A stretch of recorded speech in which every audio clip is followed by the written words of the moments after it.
আচ্ছা, আমার মতো কারা, কারা আছেন যাদের এই মাছ, বেলুনগুলো ভালো লাগে? আমি কিন্তু মেলায় গেলে ছোটো বাচ্চা হয়ে যাই। ছোটো বাচ্চার জিনিসগুলাই বেশি পছন্দ হয়। আপনাদেরও কি এরকম হয়? আসসালামু আলাইকুম, this is me Rana Parvin. Hello everyone, কী অবস্থা সবার? আশা করি সবাই অনেক ভালো হচ্ছেন। নতুন একটা ভিডিও নিয়ে চলে আসলাম। বলেছিলাম যে বইমেলা রাতের বেলা যাব, রাতের বেলা গিয়ে ভিডিও দিব। আর রাতের বেলা কিন্তু ভালোই মোটামুটি ভিড় হয়, কারণ রাতের বেলা এখানে অনুষ্ঠান হয় বিভিন্ন রকমের, এই কারণে লোকজন কিন্তু বেশি হয়। আর এখন তো বইমেলার শেষের দিকে, এই কারণে দূর দূরান্ত থেকে মানুষ আসে দেখতে। আর রাতের বেলা লাইটিংয়ের কারণে বেশি ভালো লাগে। এই যে দেখেন এখানে ঝর্ণাটা কত সুন্দর লাগতেছে, একবার এক এক রকমের কালার হচ্ছে।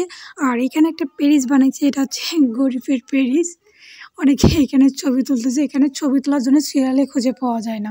দিনের বেলায় বইমেলা গিয়েছিলাম, দিনের বেলায় বইমেলায় ঘুরে ঘুরে আমি ভিডিও করছি, যার কারণে রাতে আর ওইভাবে ভিডিও করিনি। রাতে একটু ছোটো ছোটো ক্লিপ নিয়েছিলাম যাতে ভিডিওটা বেশি বড় হয় না। এখানে দেখেন এত পরিমাণে লাইটিং করছে, এক একবার এক এক রকম লাইটিং হচ্ছে। লাইটিংয়ের কারণে তো ভালো মতো পিক বা ভিডিও কোনোটাই হয়নি। তারপর আমি একটু ভিডিও করছি। এখানে ঘোরা শেষে ঝিলিমিলি বেলুনগুলো খুঁজতেছিলাম, পুরো মেলা জুড়ে খুঁজছি কিন্তু কোথাও খুঁজে পাইনি। এখানে দেখি মাছ বেলুনগুলো বিক্রি করতেছে। আর আমার তো মেলা গেলে ছোটো বাচ্চা জিনিসই পছন্দ হয়। এখানে মামার কাছে নিয়ে ভিডিও করলাম। মামা তো টেনশন ছিল যদি বেলুনগুলো সব উড়ে যাবে, মামা বলতেছিল উড়ে যাবে উড়ে যাবে। এরপরে আমি ঝালমুড়ি খাইতে গেছি, কিন্তু এত পরিমাণে এখানে ভিড় ছিল, আমরা 10 মিনিটের মতো অপেক্ষা করার পর এখানে ঝালমুড়ি পাইছি খাইতে। এদিকে তো অনুষ্ঠান শুরু হয়ে গেছে। এখানে কালীগঞ্জ স্কুলের পারফরমেন্স বেশি ছিল, একক গান ছিল, নৃত্য ছিল। আমি লাইভ ভিডিও করছিলাম, যার কারণেই ঠিক মতো ভিডিওগুলো এখানে করতে পারিনি।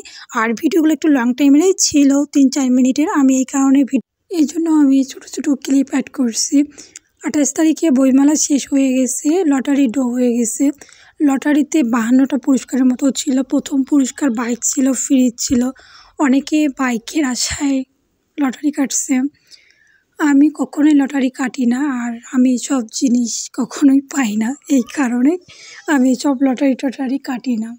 আচ্ছা, আপনারা কি লটারি কাটেন? একটু কমেন্টে জানাইয়েন। এখানে বিভিন্ন রকমের শিল্পী আসছিল, গান বলতেছিল, গান শুনে এখানে টেডি সেই নাচতেছিল। টেডির নাচ দেখে তো সবাই চিল্লাপাল্লা করতেছিল। আর লটারি ড্র হয়েছিল বইমেলার শেষ দিন, এই কারণে রাত 1টা-1:30 পর্যন্ত অনুষ্ঠান হয়েছে। আমরা তার আগেই চলে যাচ্ছি, পরের ভিডিওগুলো জন্য করতে পারিনি, এতক্ষণ তো থাকা পসিবল না। এখানে কালীগঞ্জ স্কুল কলেজে শিক্ষার্থীগুলোই বেশি পারফরমেন্স করছে, তারা অভিনয় করছে, নৃত্য করছে, গান বলছে। এই তো আমি মেলা থেকে বাইর হচ্ছিলাম অনুষ্ঠানের অর্ধেক দেখে। এটা হচ্ছে রাতের বেলাটা। দিনের বেলা যেহেতু করছি ভিডিও, রাতের বেলা করিনি, একটু দেখাইলাম আপনাদেরকে। এরপর আমরা হালিম খাইতে গেছিলাম, হালিম অর্ডার দিয়েছি, প্রায় 15 মিনিটের মতো আমাদেরকে দিয়েছি। এত পরিমাণে ভিড় ছিল, শেষ দিন তো দূর দূরান্ত থেকে মানুষ মেলা দেখতে আসছিল। এখন আমরা বাসার দিকে যাচ্ছি। আজকে এই ভিডিওটা এই পর্যন্ত। সবাই ভালো থাকবেন, সুস্থ থাকবেন, আল্লাহ হাফেজ।